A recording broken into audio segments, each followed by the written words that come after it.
전화는 늘 같은 시간에 울렸습니다. 오전 10시 17분. 하루의 흐름이 막 느려질 즈음이었습니다. 벨소리는 크지 않았습니다.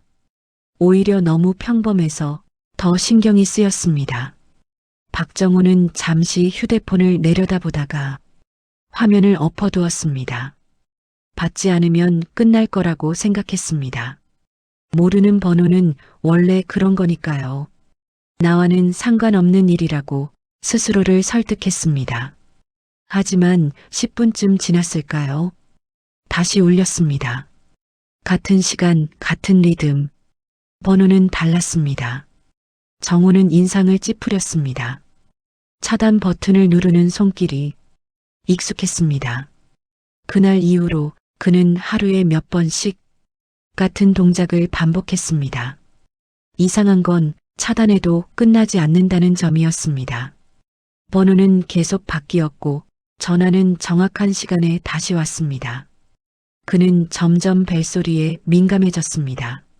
소리가 나지 않아도 주머니 안에서 휴대폰이 울리는 느낌이 들었습니다. 환청처럼요. 사흘째 되던 날 그는 결국 전화를 받았습니다. 더 이상 피하는 게 답이 아니라는 생각이 들었기 때문입니다. 여보세요. 짧은 침묵, 그리고 낮고 또렷한 목소리, 선생님, 다 알고 있습니다. 그 말뿐이었습니다. 이름도 설명도 없었습니다. 질문할 틈도 없이 전화는 끊겼습니다. 정우는 한동안 아무 말도 하지 못했습니다. 통화 종료 화면이 사라질 때까지 그대로 서 있었습니다. 그날 이후 전화는 더 잦아졌습니다.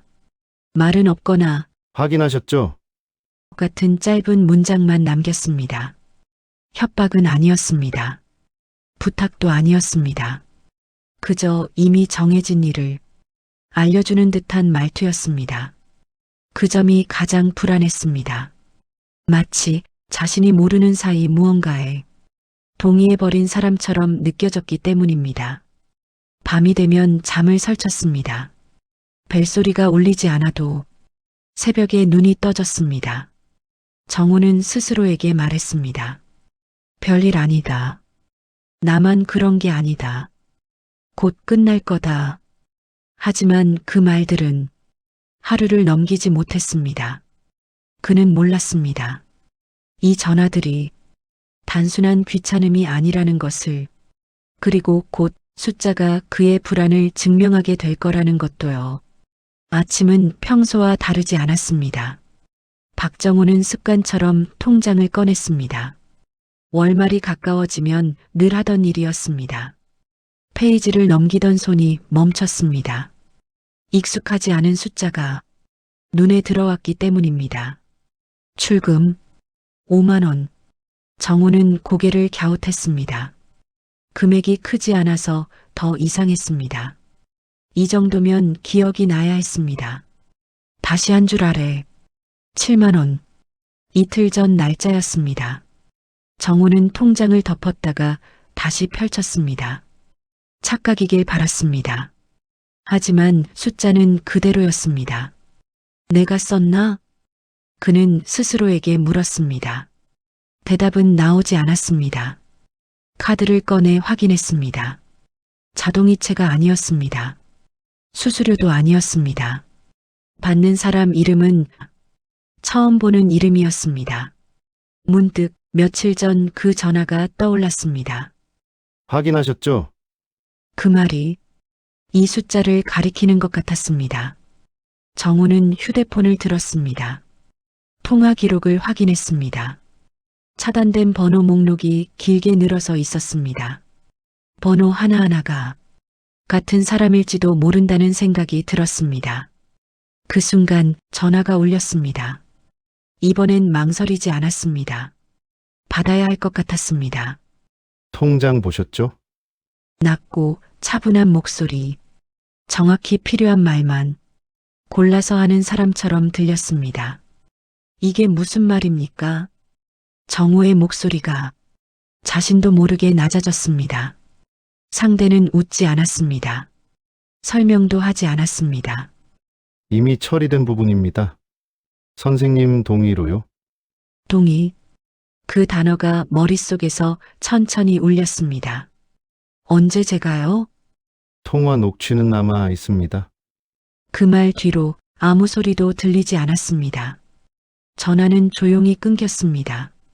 정우는 의자에 앉았습니다. 다리에 힘이 풀렸습니다. 숨이 가빠졌습니다. 정말로 내가 모르는 사이 무언가에 동의한 걸까요? 그는 며칠 전을 떠올렸습니다. 전화가 처음 왔던 날, 피곤했던 오후, 무심코 내라고 말했던 순간이 있었는지 머릿속을 뒤졌습니다. 기억은 정확하지 않았습니다. 그 점이 가장 두려웠습니다. 정우는 다시 통장을 들여다봤습니다. 금액은 작았지만 그 숫자들은 이상하리만큼 무거웠습니다. 앞으로 더 빠져나갈 수도 있다는 생각이 천천히 고개를 들었습니다. 그날 밤 정우는 잠을 이루지 못했습니다. 숫자가 머릿속에서 사라지지 않았습니다. 5만 원, 7만 원. 그 숫자들은 단순한 돈이 아니라 자신의 판단력이 흔들리고 있다는 증거처럼 느껴졌습니다. 정우는 처음으로 생각했습니다. 이건 혼자 넘길 일이 아닐지도 모른다고. 하지만 동시에 도움을 청하는 순간 모든 걸 인정해야 할 것 같아 망설여졌습니다. 전화는 그날 밤에도 오지 않았습니다. 그 침묵이 더 불안했습니다. 마치 상대가 다음 단계를 준비하고 있는 것처럼 느껴졌기 때문입니다. 정우는 눈을 뜬 채로 밤을 보냈습니다. 그리고 마음속으로 같은 질문을 반복했습니다. 이미 늦은 건 아닐까? 시간의 감각이 흐트러졌습니다. 하루가 길어졌고 밤은 더 길어졌습니다. 박정우는 시계를 자주 보게 되었습니다. 정확한 시간이 아니라 아직 하루가 끝나지 않았다는 사실을 확인하려는 듯이요. 전화는 오지 않았습니다. 그 침묵이 이상했습니다. 이제는 벨소리가 울려야 할 시간에도 아무 소리가 없었습니다. 정우는 오히려 그 점이 불안했습니다. 상대가 물러난 게 아니라 다음 단계를 고르고 있다는 생각이 들었기 때문입니다. 그는 외출을 줄였습니다. 낯선 번호를 마주치지 않기 위해서가 아니라 혹시라도 자신이 무심코 또 다른 동의를 해버릴까 봐서였습니다. 사람을 만나는 것도 피했습니다. 괜히 묻는 말에 자신도 모르게 약한 모습을 보일까 봐서였습니다. 밤이 되면 머릿속이 더 시끄러워졌습니다. 그의 생각은 늘 같은 지점으로 돌아왔습니다. 내가 정말로 동의했을까? 전화를 받았던 순간을 떠올렸습니다. 상대의 말투, 자신의 대답, 내라는 말이 있었는지 아니면 고개만 끄덕였는지조차 확신할 수 없었습니다. 기억이 흐릿하다는 사실이 그를 더 몰아붙였습니다. 만약 녹취가 있다면 그 안의 목소리는 정말 자신의 목소리일까요? 그는 상상했습니다. 자신의 이름을 부르며 담담하게 계약을 설명하는 상대, 그리고 화면 속에서 무기력하게 대답하는 자신의 모습. 정우는 갑자기 통장을 꺼냈습니다. 다시 한번 확인하지 않으면 견딜 수 없을 것 같았습니다. 금액은 늘어나 있지 않았습니다. 그 사실이 오히려 불안을 키웠습니다. 아직이라는 뜻일 수도 있으니까요. 그는 휴대폰을 들었다가 내려놓기를 반복했습니다. 누군가에게 전화를 걸어야 한다는 걸 알면서도 번호를 누르지 못했습니다. 딸의 이름 위에서 손가락이 멈췄습니다. 괜히 걱정을 끼치고 싶지 않았습니다. 아직 확실하지도 않은 일을 말로 꺼내는 순간 되돌릴 수 없을 것 같았습니다. 그는 스스로에게 말했습니다. 조금만 더 지켜보고 오늘만 지나면 내일은 나아질지도 모른다고. 하지만 밤은 다시 찾아왔고 불안은 낮보다 선명해졌습니다. 새벽녘 정우는 결국 자리에서 일어났습니다. 가만히 있으면 생각이 더 깊어질 것 같았기 때문입니다. 그는 거울 앞에 섰습니다. 거울 속의 자신을 한참 바라봤습니다. 예전과 달라 보이지는 않았습니다. 그 점이 더 이상했습니다. 내가 잘못하고 있는 걸까? 말은 공기 중으로 흩어졌습니다. 대답은 돌아오지 않았습니다. 그 순간 정우는 깨달았습니다. 이 상태로 더 버티면 문제는 해결되지 않는다는 것을요. 도움을 요청하는 건 패배가 아닐지도 모른다는 생각이 아주 작게 고개를 들었습니다. 하지만 그 결심조차 쉽지 않았습니다. 혹시 정말로 늦어버린 건 아닐까요? 그 질문이 마지막까지 그의 발목을 붙잡고 있었습니다. 복지센터 건물 앞에 섰을 때 박정우는 바로 문을 열지 못했습니다. 유리문 너머로 사람들이 오가고 있었습니다. 그 모습이 너무 평범해서 오히려 자신만 다른 세계에 서 있는 것처럼 느껴졌습니다. 손잡이를 잡았다가 놓았습니다. 문을 여는 순간 그동안의 불안을 모두 인정해야 할 것 같았습니다.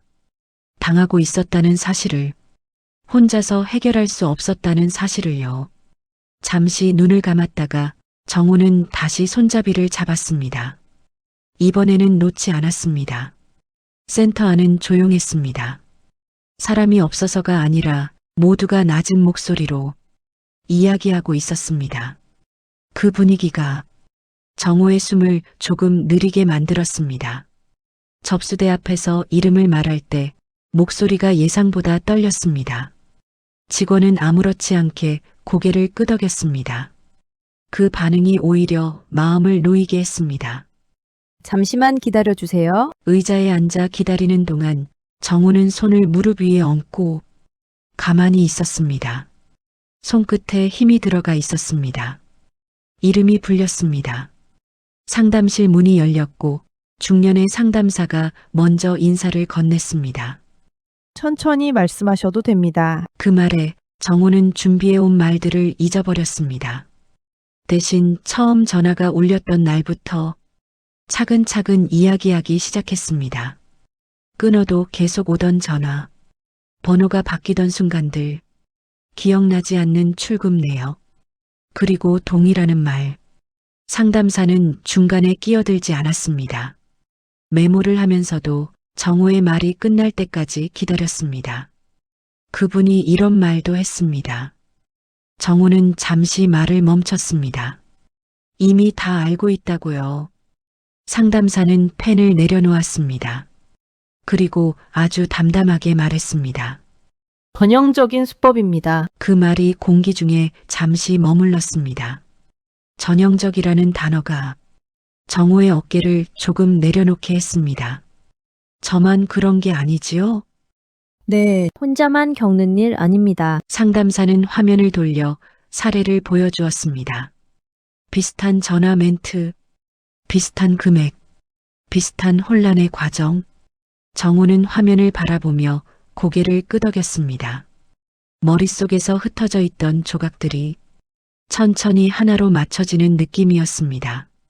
지금 오신 게 가장 빠른 선택입니다. 그 말에 정우는 숨을 길게 내쉬었습니다. 이미 늦었다는 생각이 조금은 뒤로 물러났습니다. 상담사는 구체적인 대응 방법을 설명했습니다.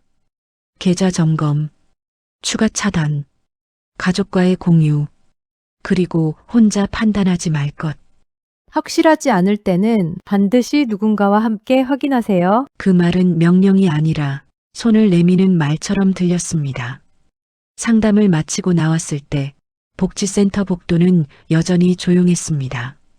하지만 정우의 걸음은 들어올 때보다 훨씬 느긋했습니다. 밖으로 나오자 늦은 오후 햇살이 얼굴에 닿았습니다. 정우는 잠시 눈을 찡그렸다가 천천히 휴대폰을 꺼냈습니다. 딸의 이름을 누르는데 이번엔 망설임이 적었습니다. 아버지? 별일은 아니고 그냥 목소리 듣고 싶어서 딸은 웃으며 말했습니다. 잘 전화하셨어요. 통화를 끊고 나서도 정호는 한동안 그 자리에 서 있었습니다. 문제는 끝나지 않았지만 방향은 분명히 바뀌어 있었습니다. 도움을 인정하는 순간은 패배가 아니었습니다. 그는 이제야 혼자서 버티는 자리에서 내려온 것이었습니다. 그리고 그 선택은 조용하지만 분명하게 희망 쪽을 향하고 있었습니다. 아침 햇살이 커튼 사이로 조용히 스며들었습니다. 박정우는 알람이 울리기 전 눈을 떴습니다. 오랜만에 밤을 거의 깨지 않고 잔 아침이었습니다. 몸을 일으키며 그는 잠시 숨을 고르었습니다. 불안이 완전히 사라진 것은 아니었습니다. 다만 예전처럼 먼저 덮쳐오지는 않았습니다. 부엌으로가 물을 끓였습니다. 주전자에서 김이 오르는 모습을 한참 바라봤습니다. 아무 일도 아닌 장면이었지만 그 평범함이 마음을 붙잡아 주었습니다. 식탁 위에는 통장과 메모장이 놓여 있었습니다. 어제 복지센터에서 정리해준 체크 목록이었습니다. 혼자라면 번거롭다고 미뤘을 일들이었지만 이제는 해야 할 일로 보였습니다. 정호는 하나씩 확인하며 표시를 했습니다. 계좌 점검, 차단 설정 확인, 가족 공유, 휴대폰이 울렸습니다. 예전 같으면 가슴이 먼저 반응했을 소리였습니다. 정호는 잠시 멈췄다가 화면을 확인했습니다. 딸이었습니다. 아버지 어제 말한 거 정리됐어요? 응. 덕분에 그 짧은 대화만으로도 마음이 조금 가벼워졌습니다. 며칠이 지났습니다. 전화는 더 이상 오지 않았습니다. 가끔 모르는 번호가 뜨기도 했지만 정호는 예전처럼 서두르지 않았습니다. 확인하고 필요하면 묻고 혼자 판단하지 않았습니다. 그 변화는 아주 작았지만 분명했습니다. 주말 오후 딸이 집에 들렀습니다.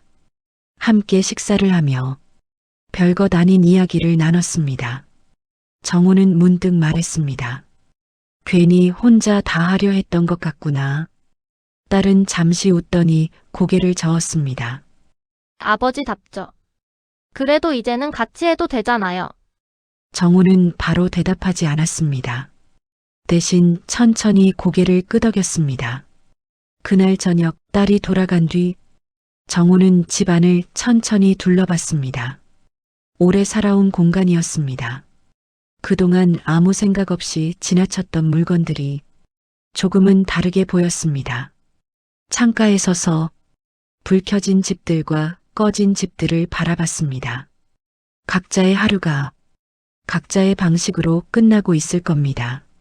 정호는 그 속에서 자신이 완전히 혼자가 아니라는 걸 처음으로 실감했습니다. 휴대폰을 한 번 더 확인하고 전원을 껐습니다. 이제는 꺼도 괜찮다는 걸 알고 있었기 때문입니다. 침대에 누워 그는 생각했습니다. 완벽하게 안전한 삶은 없다는 것. 하지만 조심하는 법, 묻는 법, 함께하는 법은 배울 수 있다는 것. 남은 하루를 잘 지키면 되는 거지. 그 말은 다짐이 아니었습니다. 스스로에게 건네는 조용한 확인이었습니다. 불은 꺼졌고 정호의 하루도 그렇게 마무리되었습니다. 내일도 그 다음 날도 그는 자신의 하루를 천천히 지켜나갈 것입니다. 이 이야기는 속는 이야기가 아니라 도움을 선택하는 이야기입니다. 혼자 버티는 삶보다 함께 확인하는 하루가 더 오래 간다는 사실을 조용히 남깁니다.